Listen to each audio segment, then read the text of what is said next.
Today we're going to be talking about mastering the major scales on the piano.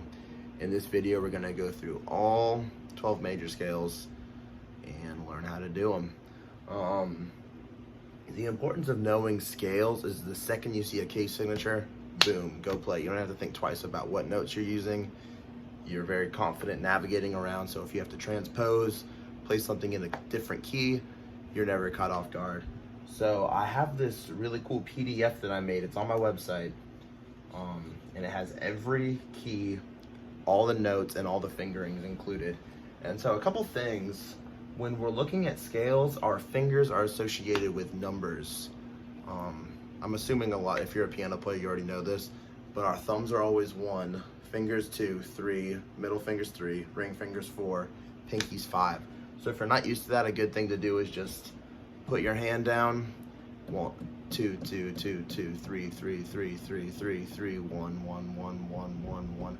Get a nice rounded shape, keep everything natural, and just practice thinking about your fingers as numbers. The other thing we need to understand in scales is the difference between a whole step and a half step. So in the piano, every step, if we were just to go chromatically, those are all half steps. The immediate next one, black and white keys included, whole steps are all the skipping ones, so whole steps 2. And so all of the scales that we have in music are combinations of these whole and half steps.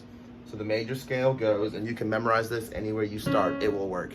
We play a whole step, half step, whole step, whole step, whole step, half step, and that always works, no matter where you start. So the first one, and the one that we're going to go over today, is the C major scale. All these are 2 octaves. So if you look at the printout, we start with finger 1, which is our thumb, C, 2 on D, 3 on E, switch to 1 on F, and then 2, 3, 4, 1, 2, 3, 1, 2, 3, 4, 5, pinky. And then with the left hand, we start with our pinky finger 5, 5, 4, 3, 2, 1, 3, 2, 1, 4, 3, 2, 1, 3, 2, 1, just like that. When we're practicing these together, you need to really focus on the transition point. So like for the first one, 1, 2, 3, switch with my right hand, switch with my left hand, switch with my right hand, and just getting really good at mastering those transition points. Practice it real slow, bring it up to speed.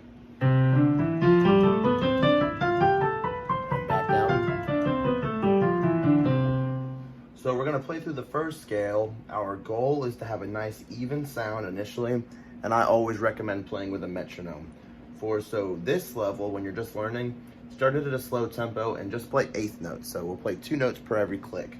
So if you're familiar with counting with numbers, it'll just be 1 and 2 and 3 and 4 and 1. Or if you know how I like to count, it'll be toddy, toddy, toddy, toddy. So it'll sound just like this. Ready, go.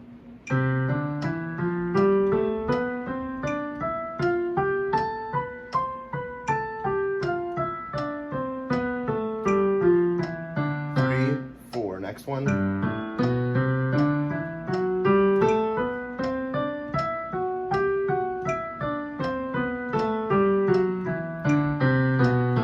Next.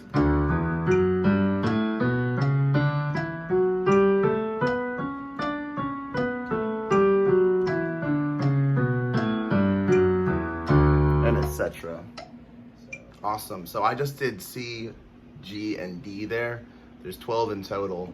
When you're going through, start really slow, put your metronome on, get a nice consistent sound. And as you practice, I start at 80, that's really slow, bring it up, do 85. Practice the whole week at 85, bring it up to 90 the next week, really challenge yourself. A few other things to note is the concept of enharmonic equivalence, which means that the same note, if I play this, it could be a E sharp or an E sharp or an F, same thing.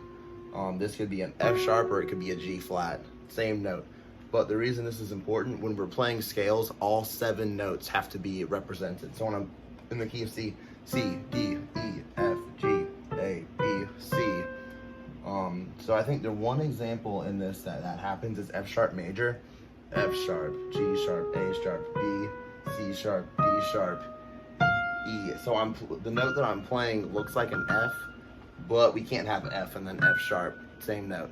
So it's important that we use our enharmonic equivalents to notate this as an F sharp or E sharp and think of that as an E sharp. Yeah, so just go through all these. One thing just to keep it exciting and challenging yourself, try and play with different dynamic levels, different techniques. So if I wanted to play my C sharp scale piano with staccato, I would play. Or if I wanted to play more than 2 octaves, start very quiet, get loud, and then stop. So, for example, and then get quiet again. Just little things to make it more exciting while you're playing.